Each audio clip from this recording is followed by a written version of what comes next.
Hosea pasal 9, hari Minggu tanggal 30 November 2025. Luar biasa pemeliharaan Tuhan.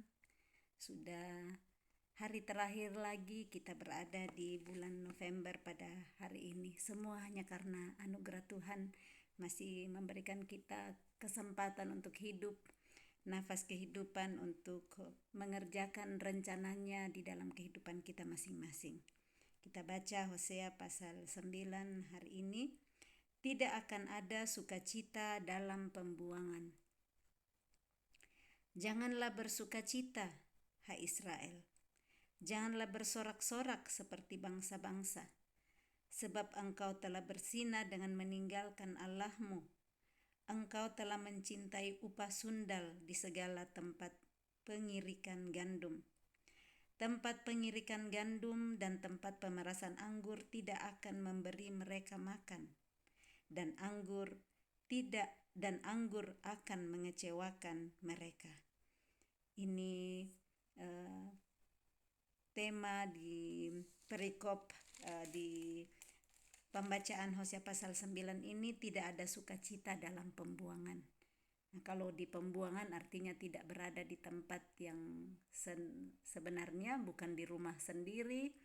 Ini mereka dibuang di tempat yang jauh dari negara sendiri, tidak di rumah sendiri, ya tidak ada sukacita dituliskan di sini. Dan bahkan kata pertama, janganlah bersukacita hai Israel. Kenapa dikatakan jangan bersukacita? Janganlah bersorak-sorak seperti bangsa-bangsa. Nah, biasanya kan Tuhan ajarkan bersukacitalah, bergembiralah karena Tuhan. Nah, kenapa di Hosea pasal 9 ini dikatakan janganlah bersukacita, janganlah bersorak-sorak? Kenapa? Sebab, ada kata sebab, engkau telah bersinah dengan meninggalkan Allahmu. Jadi saat bersinah, saat berkhianat, saat meninggalkan Tuhan, di sana siapa yang bisa bersukacita?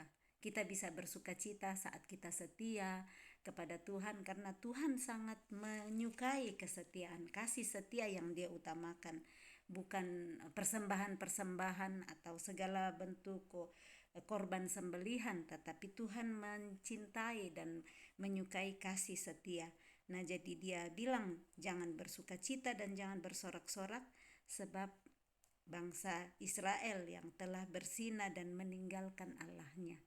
Nah, mari kita terus bersukacita, bersorak-sorak, karena kita terus setia, terus mencari Dia dengan segenap hati, mengasihi Dia dengan segenap hati, dengan cara mengikuti perintahnya, segala perintahnya saat kita masih diberi kesempatan untuk membaca firman-Nya, kita mendengar firman-Nya, baik kita ke gereja hari ini yang sudah ke gereja, baik yang ikut lewat streaming.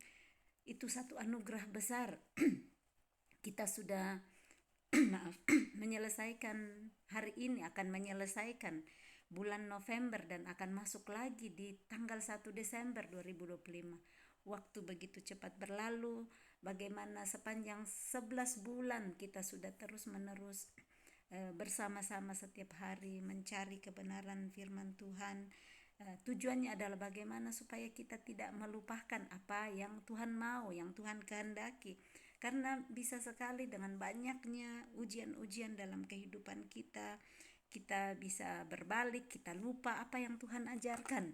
Nah, seperti ini yang dilakukan oleh bangsa Israel. Mereka malah bersinah dan meninggalkan Tuhan yang adalah Tuhan pembebas mereka dari bangsa Israel, Tuhan penolong dari bangsa Mesir, Tuhan yang menolong mereka senantiasa, tapi ternyata mereka bersinah dan meninggalkan Tuhan.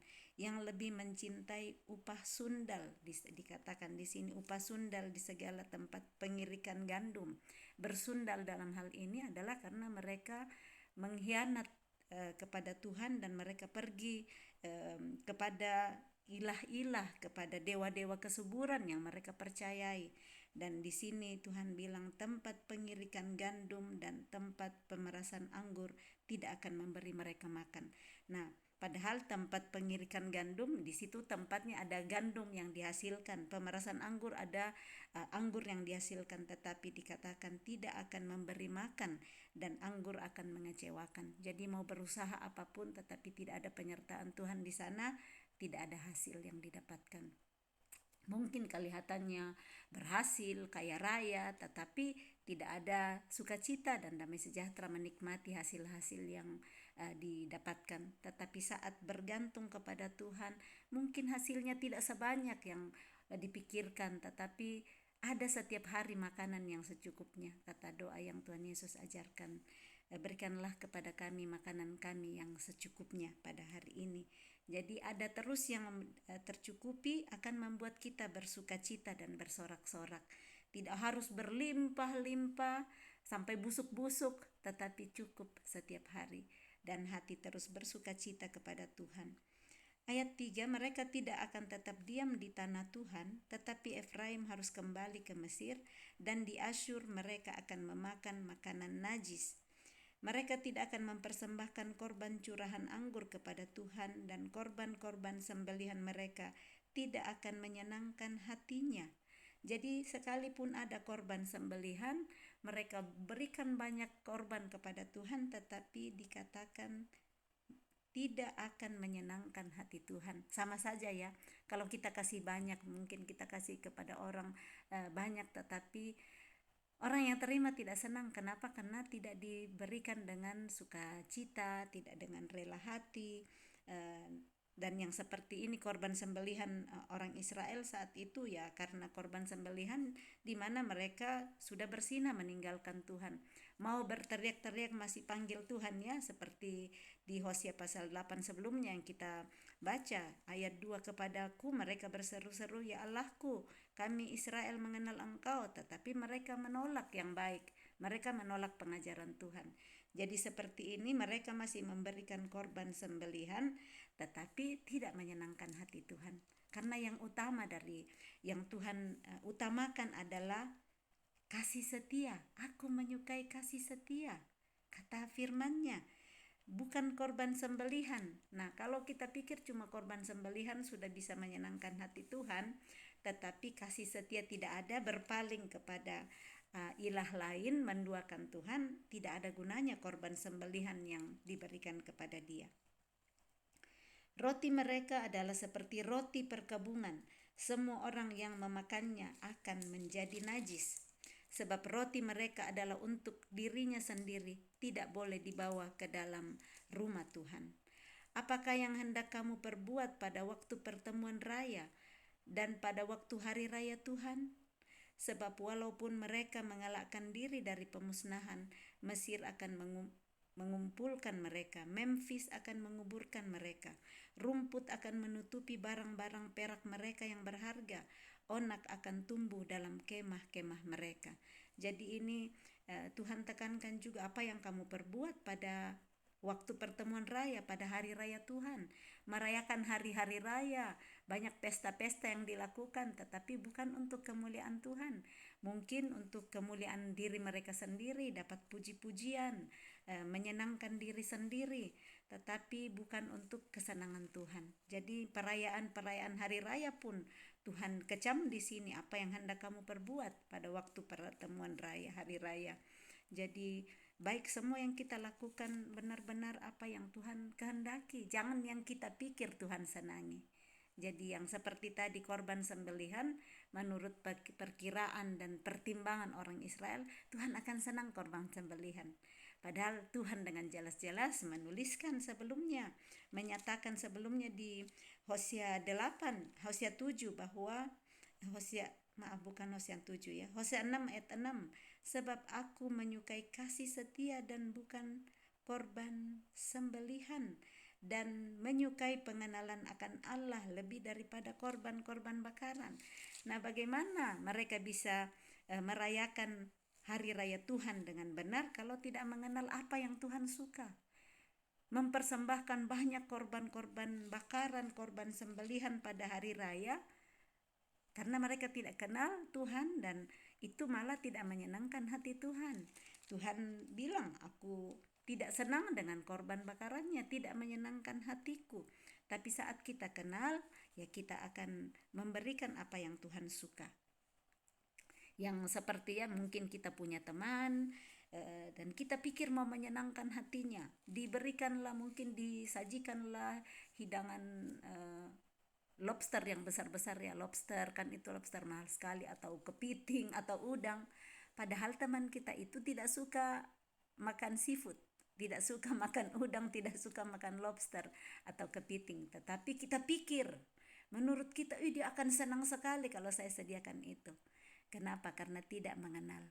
Nah, saat kita kenal, kita pikir enak sekali itu udang, kepiting, lobster, tetapi saat kita kenal teman kita dia nggak suka, mungkin dia lebih senang kalau kita sajikan sayur rebus, dia lebih senang itu, kita akan berikan sayur rebus daripada kita pikir yang mahal-mahal tetapi ternyata tidak menyenangkan dia. Kurang lebih seperti itu, supaya kita tidak hanya lakukan yang seperti apa saya pikir, tetapi saat kita mengenal, kita akan tahu apa yang disukai hatinya. Dan ini yang Tuhan katakan, apa yang menyenangkan hatinya adalah kasih setia, bukan korban sembelihan. Dan ini rumput akan menutupi barang-barang perak mereka yang berharga, onak akan tumbuh dalam kemah-kemah mereka. Kenapa onak bisa tumbuh dalam kemah? Kalau kemahnya tidak diurus, kemahnya tidak ditinggali lagi, tidak ada orang lagi yang tinggal dalam rumah. Ini kemah, dalam hal ini rumah atau kemah, tidak terurus lagi. Nah, saat tidak terurus akan penuh dengan rumput ya, rumput atau onak. Nah, bagaimana kita melihat dalam hal ini hati kita sebagai kemah ya, rumah bait Roh Kudus, supaya kita terus urus, supaya Roh Kudus tetap tinggal bersama dengan kita. Kita bersihkan terus, ada rumput yang mau tumbuh, kita buang jauh-jauh, onak, duri-duri atau batu-batu kita buang, supaya hati kita tetap bersih, hati kita tetap murni, melakukan apa yang Tuhan senangi, bukan apa yang kita senangi sendiri. Jadi menjaga terus hati kita, kemah kita ada terus Roh Kudus di sana, tidak kosong, supaya bukan onak dan rumput yang tumbuh di situ. Kita penuhi terus hati kita dengan firman Tuhan, membersihkan, untuk membuang, menyingkirkan, memisah-misahkan yang kotor, yang rumput-rumputnya dan onak-onak atau batu yang ada di sana. Ayat 7, sudah datang hari-hari penghukuman, sudah datang hari-hari pembalasan. Israel akan mengalaminya.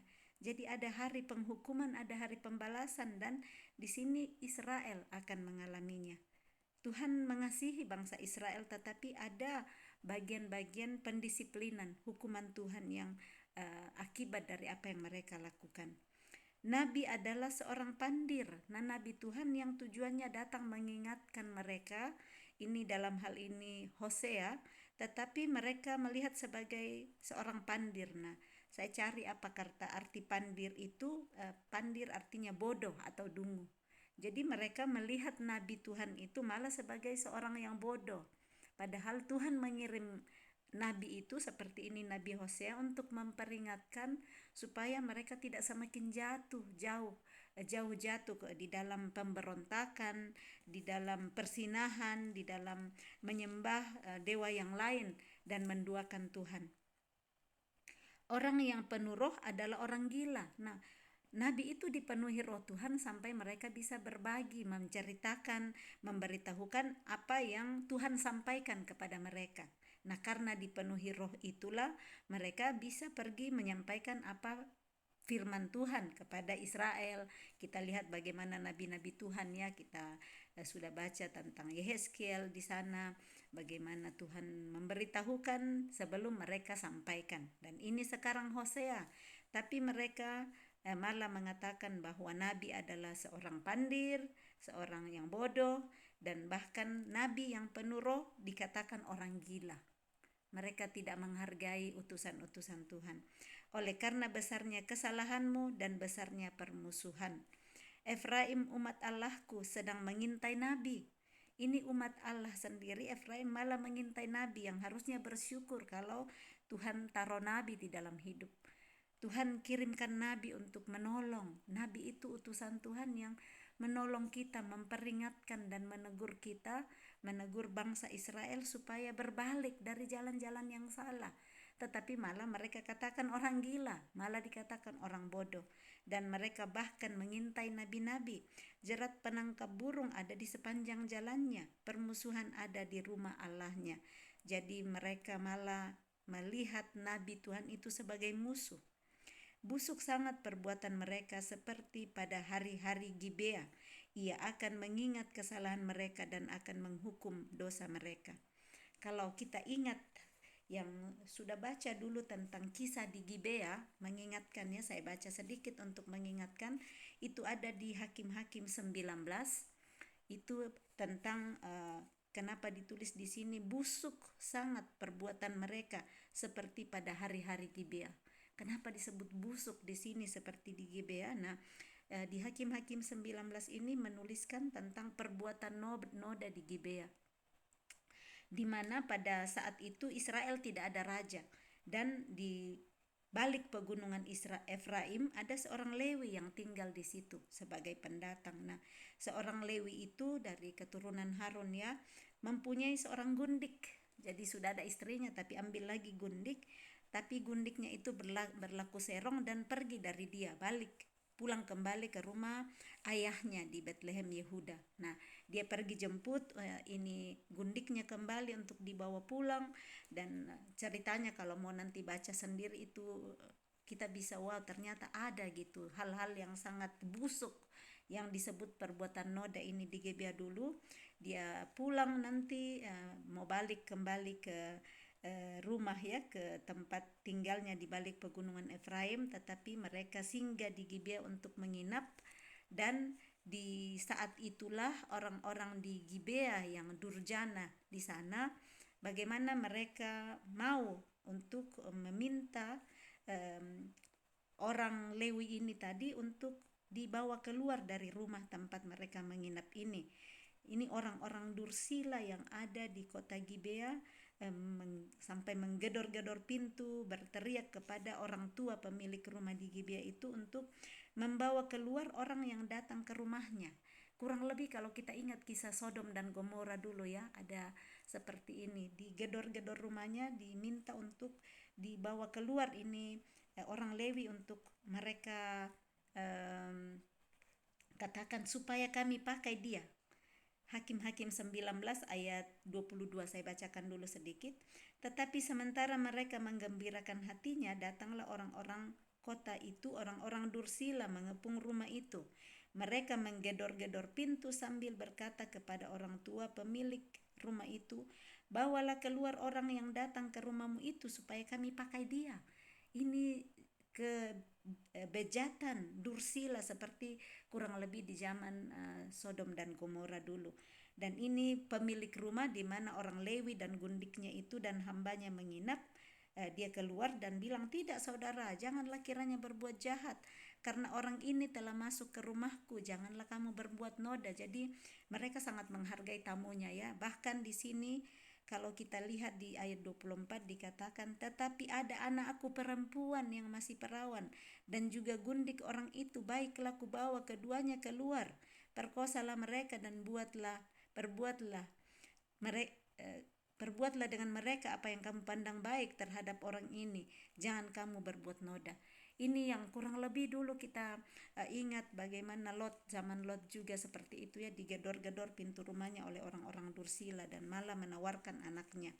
Nah, ini kita baca seperti ini bukan untuk bilang oh ini contoh karena ditulis di Alkitab, tidak, justru dituliskan untuk memperlihatkan kepada kita perbuatan-perbuatan yang tidak sepantasnya harus dilakukan seperti itu.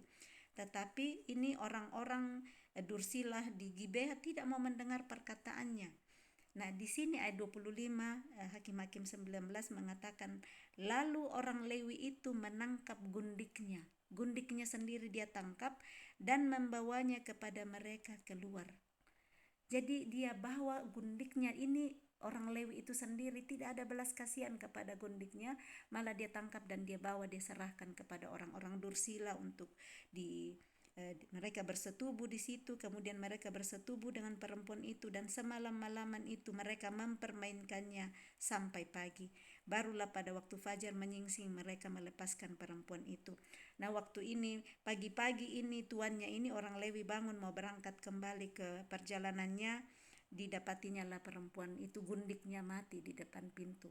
Nah, ini kalau yang sudah pernah baca ya, supaya mengingatkan kita perbuatan yang sangat busuk kata Hosea tadi. Dia kasih naik itu gundiknya di atas pelana keledai, dia bawa pulang ke rumahnya, diambilnya pisau, dipotong-potong menurut tulangnya menjadi 12 potong, dikirim ke seluruh orang Israel. Itu kisah yang pernah terjadi di Gibea, untuk kita ingat sedikit yang belum pernah baca kah atau sudah pernah baca dan lupa. Jadi ini busuk sangat perbuatan mereka seperti pada hari-hari Gibea.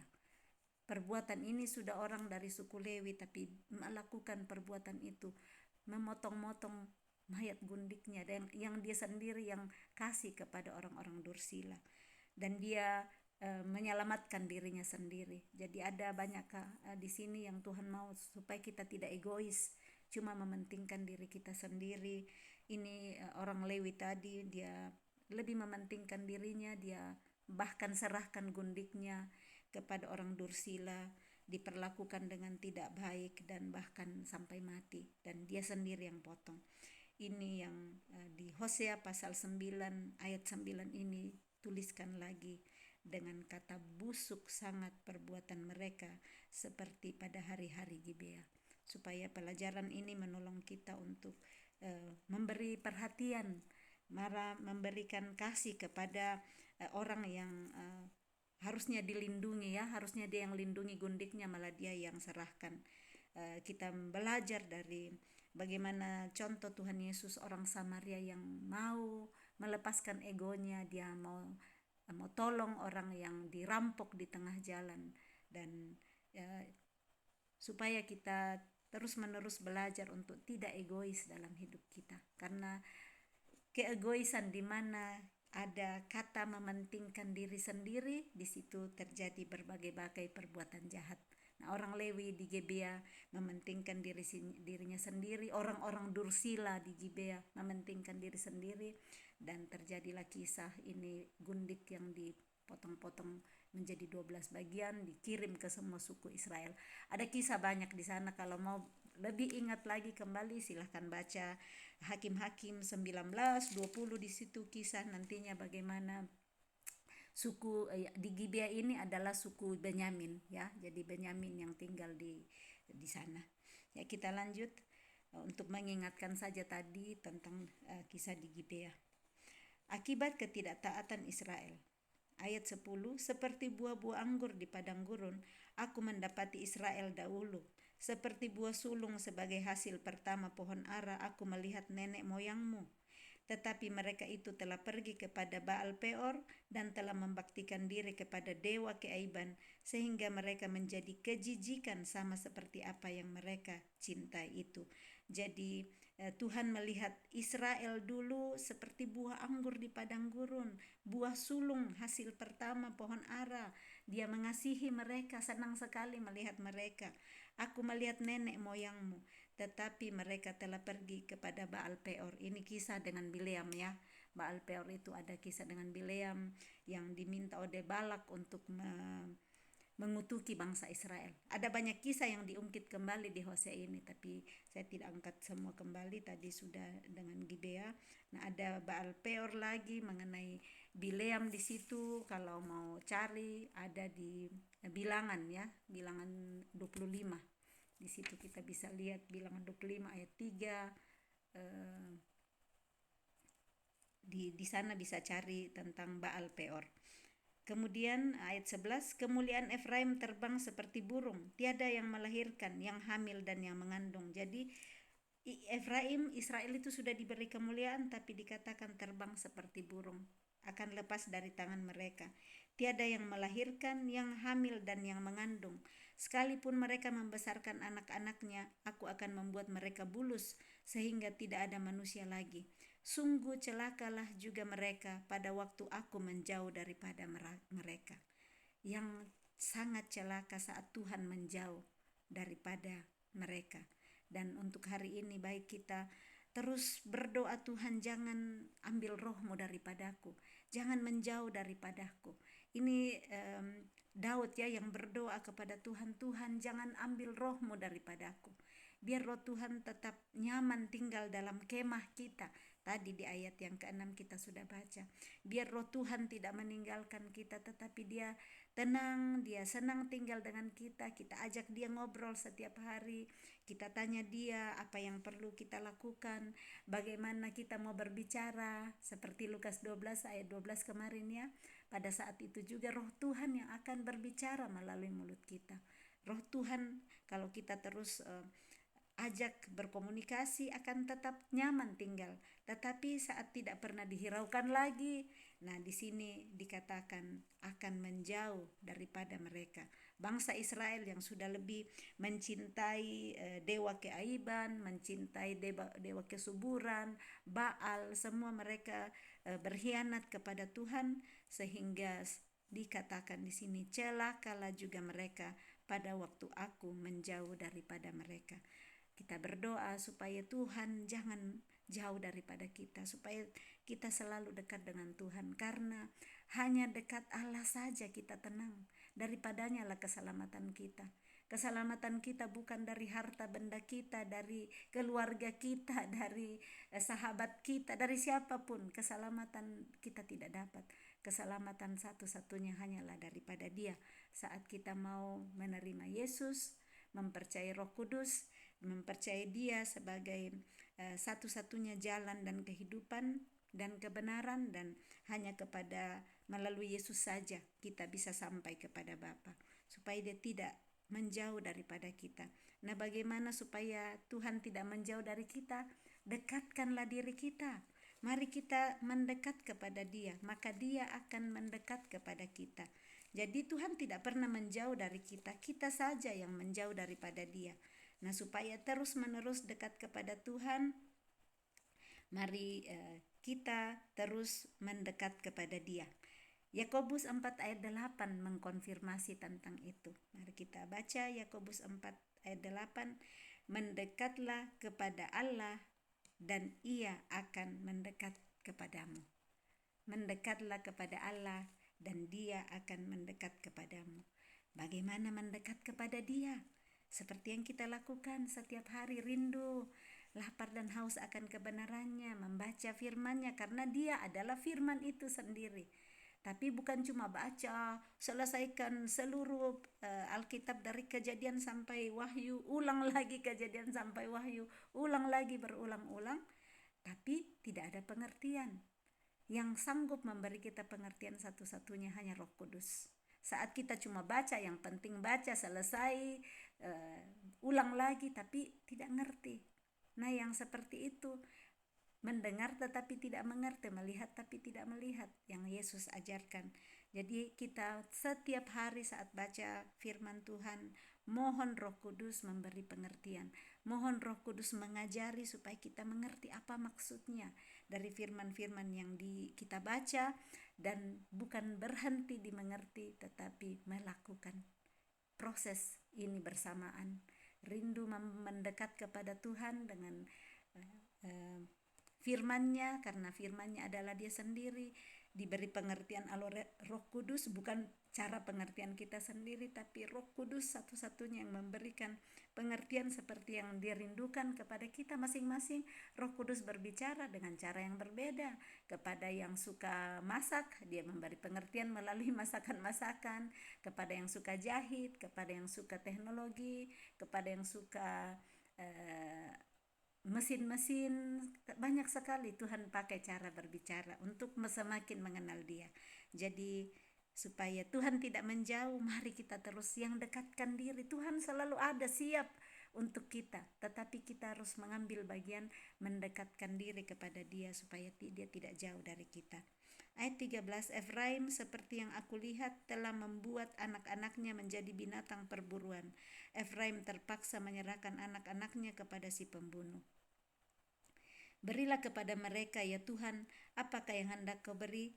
Berilah kepada mereka kandungan yang mandul dan buah dada yang kering. Segala kejahatan mereka terjadi di Gilgal. Sungguh di sana aku mulai membenci mereka.